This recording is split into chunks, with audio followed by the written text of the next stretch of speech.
أعزائي المشاهدين، السلام عليكم ورحمة الله وبركاته. أهلا بكم، معاكم عماد العطار. النهاردة هنتكلم عن حكم حبس غادة والي. غادة والي قدامي الخبر اهو. بعد حكم حبسها، ماذا قالت غادة والي في التحقيقات بشأن سرقة تصميم المترو؟ تعالوا معايا نشوف ايه التفاصيل. غادة والي يا جماعة عشان تكونوا فاهمين القصة قبل ما اقولها، غادة والي كانت متهمة بالاعتداء على الملكية الفكرية وسرقة ملصقات فنية للفنان الروسي جورجي واستخدامها في محطة مترو كلية البنات بمصر الجديدة في القاهرة. ده خلاصة الموضوع. تعالوا نشوف الخبر بيقول ايه. الخبر بيقول ان المحكمة الاقتصادية أصدرت حكمها في قضية محاكمة المصممة غادة والي لاتهامها بالاعتداء على الملكية الفكرية وسرقة ملصقات فنية للفنان الروسي جورجي واستخدامها في محطة مترو كلية البنات بمصر الجديدة في القاهرة.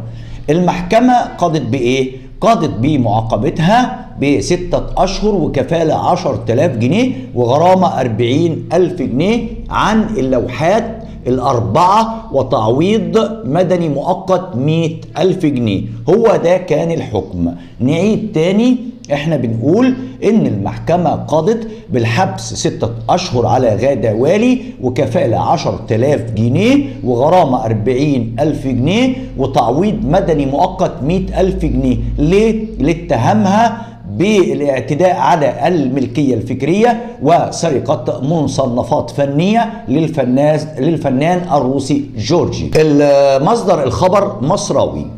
حصل مصراوي على نص التحقيقات نيابة استئناف القاهرة مع المصممة غادة والي في القضية رقم 18 لسنة 2022. غادة قالت ايه؟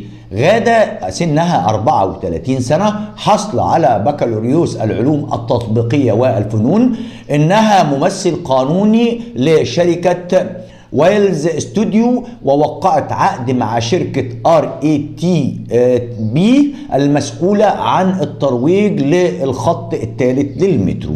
قالت يا جماعة ان انا ممثلة قانونية للشركة ووقعت عقد مع شركة RATB المسؤولة عن الترويج الخط الثالث للمترو. وقالت كمان ان العمل بدون مقابل، وأضافت إنها التزمت بعمل محطة دعائية للخط الثالث ونفذت 36 تصميم صناعي من 4 محطات، وهو أكتر من المطلوب كمان. وبتقول التصميمات اللي اتعملت المشكلة إنها كانت إضافية بدون مقابل. وقالت ايه تاني؟ وقالت ان قيمة التعاقد كان 878,281 جنيه على ان تنفذ خلال 2 سنين. وعن مشكلة التصميمات محطة كلية البنات، قالت انها نفذت 7 تصميمات والمشكلة حصلت بسبب 2 بحسبة بسيطة. التصميمين ب25,000